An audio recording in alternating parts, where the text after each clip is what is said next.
Teach Nepal, a true destination for self-learning. नयाँ तथा पुराना भिडियोहरू हेर्नको लागि टिच नेपाल च्यानललाई सब्स्क्राइब गर्न नभुल्नुहोला।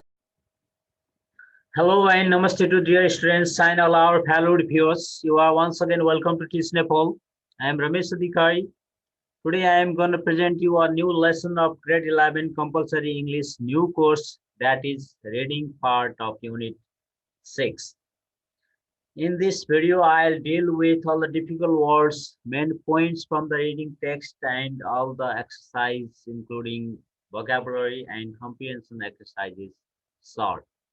And very soon we are about to upload many videos for other lessons. Dear friends, let me start today's lesson.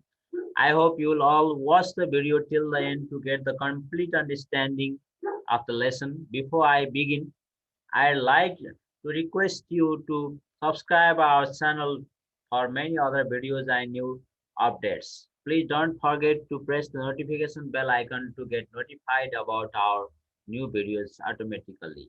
Now let's begin. Let's look at some of the difficult word meaning from the text. Sensitivity is compassion or feeling, संवेदनशीलता. Morbid is gloomy or melancholic, दुखदायी. Deprivation is scarcity or lack, अभाव. First two, it's interpret or understand, खोज्नु. Jeopardy, it's risks or danger, खतरा. Militia means soldiers, सिपाही. Affirmation means confirmation or verification, पुष्टि गर्ने. Abridge means cut or reduce, कटौती गर्ने. Disparage, it's mock or criticize, आलोचना गर्नु. Infringe, it's invade or violate, उल्लङ्घन गर्नु. Endocrine, it's a hormone in our body. Scope means mock or ridicule, हास्यास्पद लाग्ने खालको जस्तो. Adiposity, it's fattiness, मोटोपना. Obesity, that is similar, fatness or chubbiness. Epidemic, it's widespread. Tarmac, it's blacktop or fridge. Bickering, it's backbiting, कुरा काट्ने. Abundant means plentiful, प्रशस्त. Disruptor means breaker. Metabolism, it's organic process of our body.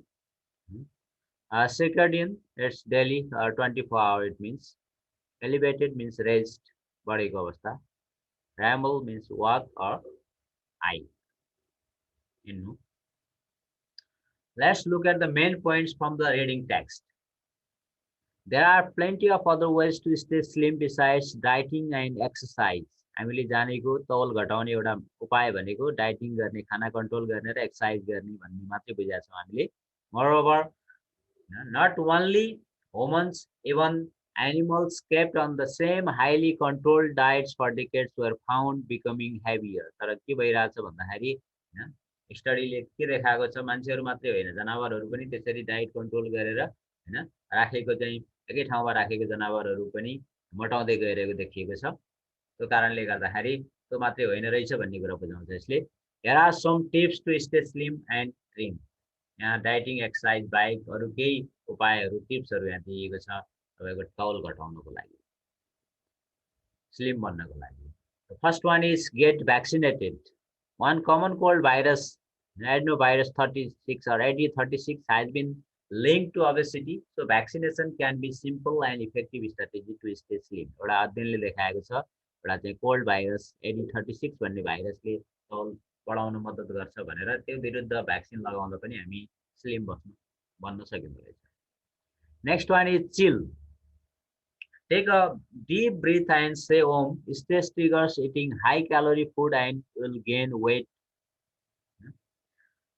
चिल एउटा शान्त रहने अथवा जति stress नलिने. Stress लियो भने के देखिएको छ भन्दाखेरि स्ट्रेस जति लियो त्यति चाहिँ बढी हामीलाई भोक लाग्ने, बढी क्यालोरीको खानेकुरा खान मन लाग्ने र त्यो खाँदाखेरि तौल बढ्ने देखिएको छ. त्यो कारणले गर्दाखेरि शान्त रहने ओम भन्ने बानीले हामीलाई चाहिँ स्लिम हुन मद्दत गर्छ. त्यस्तै अर्को पक्ष पनि छ. When the surrounding temperature gets below 18 degree, your body starts burning energy to warm you up. हामीले के भन्छौँ भन्दा जाडोमा न्यानो कपडाहरू लगाएर हैन एकदम चाहिँ न्यानो राख्नुपर्छ शरीरलाई भन्ने कुरा गरिन्छ। तर त्यो भन्दा हैन फरक खालको कुरा हाम्रो शरीरको चाहिँ टेम्परेचर बाहिरको टेम्परेचर कम भयो हामीले जाडोमा पनि चाहिँ हैन कम कपडाहरू लगाइयो भने हाम्रो शरीरले हैन जुन इनर्जी हैन हिट त्यो फ्याट हुन्छ त्यो बर्न गरेर इनर्जी दिन्छ हामीलाई र त्यसले न्यानो राख्न मद्दत गर्छ भन्ने। What's the packaging? Some plastic packaging and cans contain endocrine disruptive chemicals that can leach into food and drinks, and evidence is starting to link some of these to expanding waistlines. के भन्ने गरिन्छ भन्दाखेरि हामीले खानेकुराहरू खाँदाखेरि विचार गर्ने प्लास्टिकमा प्याक गरिएको क्यानमा प्याक गरिएको खानेकुराहरू त्यसमा त्यसमा चाहिँ त्यहाँको केमिकल खानेकुरामा आउने र त्यसले गर्दाखेरि पनि मोटोपन बढाउने अध्ययनले देखाएको छ। त्यो कारणले गर्दा ती खानेकुराहरू पनि अभोइड गर्न turn down the lights.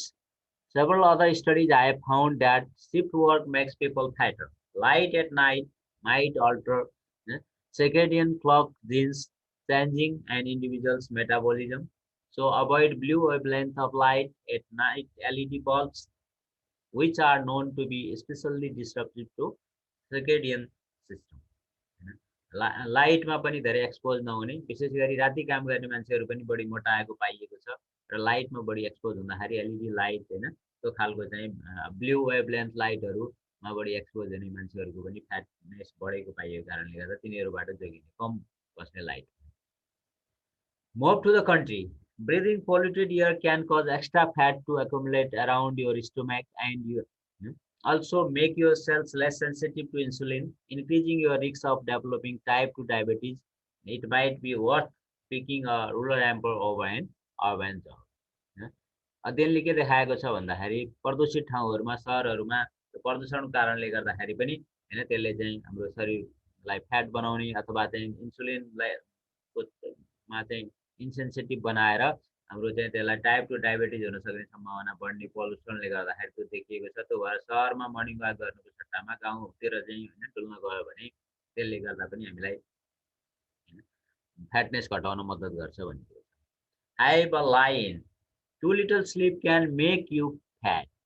Sleep deprivation reduces the secretion of leptin, a hormone that suppresses appetite and increases the level of ghrelin, a hormone that stimulates appetite. It could be as simple as less sleep means more time to eat. हामीले चाहिँ कम सुत्दाखेरि पनि मोटो हुन सक्छ। हामीले धेरै सुतेर अल्छी भएर मोटाएको भन्छौं, तर त्यसको विपरीत कम सुत्दाखेरि हामी मोटो हुन सक्छौं किन भन्दा त्यसले चाहिँ एउटा हैन निन्द्राको अभावमा एउटा लेप्टिन भन्ने हार्मोन सेक्रेसन मा रोक्छ र त्यसले गर्दाखेरि चाहिँ हाम्रो हैन एपिटाइट हैन जुन चाहिँ सप्रेस गर्छ र त्यसले चाहिँ एउटा ग्रेलिन भन्ने उसको चाहिँ लेभल बढ्छ, त्यसले फ्याटनेस बढाउँछ भन्ने कुराले गर्दा हामीलाई चाहिँ भोक बढी लाग्छ, खानेकुराहरू धेरै खान्छौं र सिधा अर्थमा भन्नु पर्दाखेरि हामीले कम सुत्नु भनेको हाम्रो खाने समय बढी हुन्छ, उठ्ने बुझिने समय भनेको खाने समय बढी हुन्छ भन्ने अर्थ हो। These are the main points from the text. Let's look at the exercise from the textbook. Here I have to give the single word from these words, matching the words. In spite of what I just been said or referred to, it means nevertheless. A strong desire or impulse, it is craving. The ability to continue trying to do something, although it is very difficult, it is determination. To attract attention or emphasize something important, it's stimulate. Arguing about things that are not important, means flap. Not having things or conditions that are usually considered necessary, that is deprivation. Continue to exist, persist, it means time running. Soft loose flesh on the person's body, it is fat. To improve or increase something means boost. A limiting condition on something, it is restriction. Let's look at another exercise. True, false are not given. During the holidays, people eat and drink more than usual. It's true. Getting too little exercise and eating too much is the reason why people put on weight. Not given. So, त्यहाँ book मा दिएको छैन. David Ellison's research involved studying rats under laboratory conditions. It's false. You may need to go shopping for clothes if you come down with a cold. यो reality हुन सक्छ तर बुकमा दिएको छैन, not given. Adenovirus 36 यदि 36 decreases the percentage of fat in the fat cells. It's false. It increase गर्छ. Vaccination against infection could be used in the future to prevent obesity. It's true. People under severe stress can experience breathing difficulties. हुन सक्छ रियालिटीमा तर त्यहाँ बुकमा दिएको छैन, not given. A study indicates that mice that have never been on a diet choose fatty food when given a choice between high calorie or low calorie food products. Just opposite दिएको छ बुकमा. It's false. Rajita Sinha has been studying the connection between brain activity and behavior. That's true. And specific hormones regulate our appetite. That's also true. Let's look at the question answers, comprehension questions from the text. In what sense are the holidays a time of access? When can a person gain weight? किन हलिडेजहरुमा बढी खान्छन् मान्छेहरूले कसरी उनीहरुको तौल बढ्न सक्छ? Holidays are the time of access as people tend to eat and drink a lot during the holidays. मान्छेहरूले धेरै खान्छन् बिदामा घुम्न जाँदाखेरि पिकनिकहरु मनाउँदाखेरि त्यो कारणले गर्दाखेरि a person can easily gain weight because of the excess food and drink. According to David Ellison, which factor contributes to excess obesity? David Ellison को अनुसार चाहिँ के कुराले obesity बढाउँछ? According to David Ellison, not only humans, even animals kept on the same highly controlled diets for decades were found becoming heavier. जसले dieting गरिरहेछन् animal ह्युमनहरु उनीहरु बढी मोटाएको देखिएको छ. What according to Dhurandhar can be the way of preventing fatness? उनको अनुसार कसरी हामीले fatness prevent गर्न सकिन्छ? According to Dhurandhar, getting vaccinated against adenovirus 36 can be the way of preventing fatness. Common cold virus को विरुद्ध vaccination गर्दा पनि हामी मोटो हुनबाट जोगिन्छ.